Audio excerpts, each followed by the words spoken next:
Assalamualaikum warahmatullahi wabarakatuh. Berjumpa lagi dengan saya, Pak Samsul ya, untuk membahas lagi atau menyampaikan materi tentang TIK, di mana sebelumnya kita sudah belajar mengenai apa itu fungsi TIK dan bagaimana peran ataupun kegunaannya dalam kehidupan sehari-hari kita. Dan sekarang kita membahas lagi, mengupas lagi tentang sejarah perkembangan teknologi informasi dan komunikasi mengenai TIK, bagaimana TIK itu ada, bagaimana sejarahnya seperti apa, dan yang kita tahu mungkin sebatas TIK itu hanya wadah untuk berkomunikasi, namun sebenarnya sudah dalam masa prasejarah dulu sudah ada yang namanya TIK. Baik, kita mulai, namun sebelum kita mulai, mari kita berdoa terlebih dahulu dengan membaca basmalah. Bismillahirrahmanirrahim. Baik, saya lanjutkan untuk sejarah dari TIK sendiri. Ini ada tentang masa prasejarah ya, di mana TI sendiri digunakan untuk pengenalan bentuk yang ingin dikenali. Informasi digambar pada dinding gua, yang mana dulu digambar entah itu ada yang menggunakan batu dan digambar di bebatuan ataupun di stalaktit dan stalagmit yang ada pada gua-gua, sehingga masih bisa dibaca pada masa sekarang ini. Kemudian masa sejarah dari tahun 3000 sebelum Masehi sampai dengan 1400-an Masehi. Kemudian mulai mengenal simbol dan atau tulisan. Ditemukan pertama kali simbol untuk informasi digunakan oleh bangsa Sumeria. Kemudian simbol dibentuk dari piktograf sebagai huruf.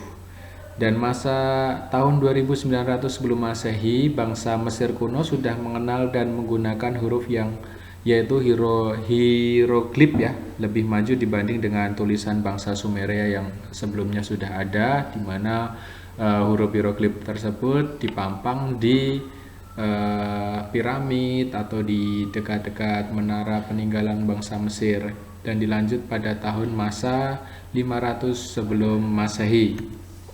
Kemudian pada masa tahun 1455 itu ditandai upaya menciptakan mesin cetak, di mana untuk mesin cetak sendiri sudah menggunakan mesin cetak berupa plat huruf dari besi, plat diganti dengan bingkai terbuat dari kayu ataupun dikembangkan oleh Johann Gutenberg. Kemudian masa tahun 1800-an, tahun 1830 sudah mengenal program komputer, di mana August Ledy Baron itu menulis program komputer bekerja sama dengan Charles Babbage menggunakan mesin analytical. Mesin ini dikenal sebagai komputer digital pertama. Jadi dulu sebelum tahun 1900 bahkan mungkin belum ada sistem pesawat yang dibikin, itu sudah ada mesin TIK. Kemudian mesin ini merupakan cikal bakal komputer pertama, ENIAC.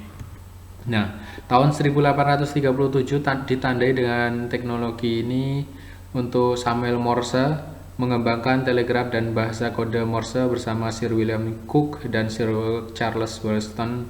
Tahun 1861 gambar gerak diproyeksikan ke dalam sebuah layar. Kemudian cikal bakal teknologi film di sini mulai muncul. Dan tahun 1876 ada yang namanya Melville Dawie mengembangkan sistem penulisan desimal. Sehingga sampai tahun 1899 dipergunakan sistem penyimpanan di dalam pita magnetis.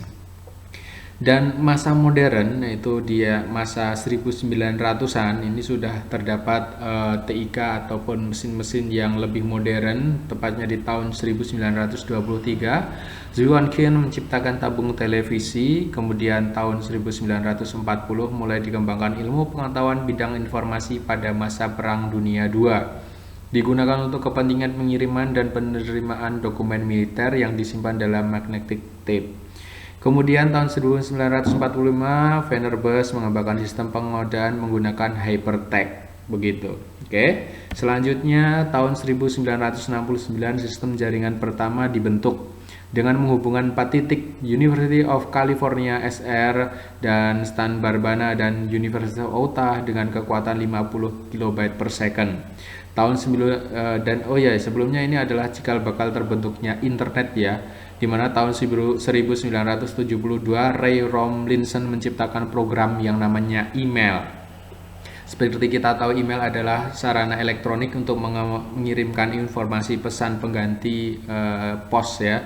Tahun 1973 sampai dengan 1990 istilah internet diperkenalkan di muka publik, di mana tahun 1981 National Science Foundation mengembangkan backbone disebut CSNET dengan kapasitas 56 KB per second, dan dulu komputer itu bentuknya sangat besar.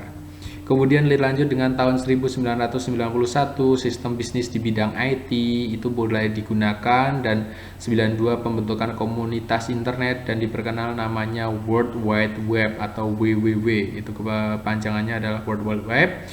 Kemudian tahun 1993 NSF membentuk NIC untuk menyediakan jasa layanan internet menyangkut direktor dan menyimpan data serta database. AT&T jasa registrasi.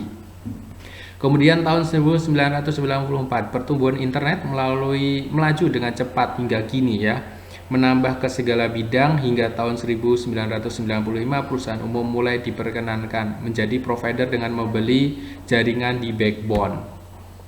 Kemudian perkembangan komputer sendiri, untuk kronologi perkembangan komputer, komputer generasi pertama sampai dengan sekarang ini ukurannya kalian tahu mungkin lemari ataupun gawang sepak bola, seperti itulah CPU zaman dahulu itu pertama kali dibikin. Tentunya bukan cuman bergram ataupun berkilogram, tapi bertonton beratnya hanya untuk menyimpan satu buah file atau beberapa file. Hingga sekarang untuk menyimpan file itu tinggal menggunakan micro SD ataupun yang lebih kecil, bahkan sudah bisa disimpan di dalam virtual. Kemudian komputer generasi kedua menggunakan teknologi transistor, kemudian memori relatif kecil, kecepatan mengolah data lebih tinggi, kebutuhan untuk pemanasannya tidak terlalu tinggi, kemudian ukuran fisik lebih kecil, transistor tidak sepanas tabung sebelumnya yang hampa, pemakaian daya listrik lebih hemat, penyimpanan data secara magnetik menjadi titik awal fenomena mini komputer ini. Kemudian menggunakan bahasa tingkat tinggi, bahasa pemrograman Fortran dan COBOL. Oke. Contohnya IBM 1401, IBM 7090 dan ILLIC 11 ya. Kemudian untuk generasi ketiga untuk komputer sendiri menggunakan monolithic integrated circuit dan NLER, dan ini ukuran lebih kecil dan sistemnya pun sudah semakin canggih seperti itu. Bisa kalian baca pada tampilan menu layar kalian. Kemudian untuk generasi komputer keempat ini dimulai dari tahun 1971 menggunakan metal oxide semikonduktor MOS ya, contohnya BMC, IBM dan Apple. Ini Apple sudah muncul pada tahun 70-an. Kemudian komputer generasi kelima menggunakan teknologi Very Large Cell Integration VLSI, mempunyai beberapa kompresor CPU berfungsi secara serentak. Nah, ini untuk perkembangannya ya, untuk informasi perkembangan teknologi TIK-nya, sejarah ini perkembangan. Jadi dari yang besar sekali hingga sekarang sangat kecil. Bisa dilihat di sini juga untuk prosesor Intel. Prosesor Intel itu bisa menggunakan AMD dan juga banyak perangkat-perangkat. Oke.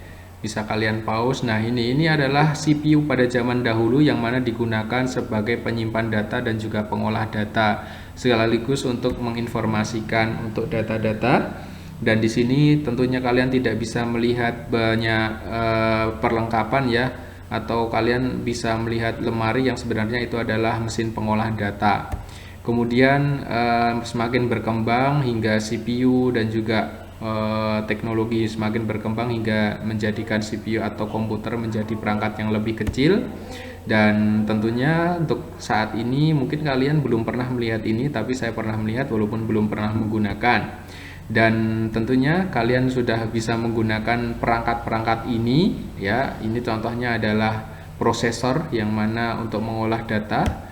Dan tentunya kalian sekarang tinggal menggunakan smartphone kalian masing-masing untuk mengolah ataupun memunculkan data begitu. Terima kasih untuk pembelajaran pada pagi hari ini. Jika ada pertanyaan silahkan tanyakan. Jangan lupa klik subscribe dan share-nya. Terima kasih dari saya. Wassalamualaikum warahmatullahi wabarakatuh.